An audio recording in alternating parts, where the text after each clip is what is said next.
সম্মানিত ভিউয়ার্স, আসসালামু আলাইকুম। পবিত্র ঈদ উল আজহায় শেখ টিভির পক্ষ থেকে সকলকে শুভেচ্ছা।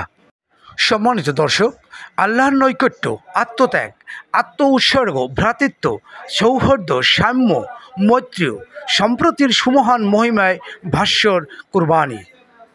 কুরবানি আমাদের আদি পিতা আদম আলাইসাল্লাম ও তদীয় পুত্র হাবিল কাবিল এবং মুসলিম জাতির পিতা ইব্রাহিম আলাইসাল্লাম ও তদীয় পুত্র ইসমাইল আলাইসাল্লামের সুমহান আত্মত্যাগে এবং আল্লাহর প্রতি অবিচল আস্থা ও ভরসা ও জীবনের সর্বস্ব সমর্পণে তার নৈকট্য লাভের ঐতিহ্য ও সংস্কৃতির সমন্বয়। সম্মানিত মুসলিম ভাই ও বোনেরা, কুরবানি হচ্ছে আল্লাহর নৈকট্য হাসিলের মাধ্যম।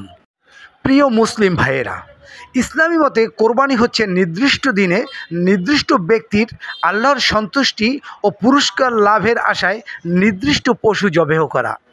মহান আল্লাহ রাব্বুল আলামিন সকল মুসলমানদের কোরবানি করার তৌফিক দান করুন, আমিন।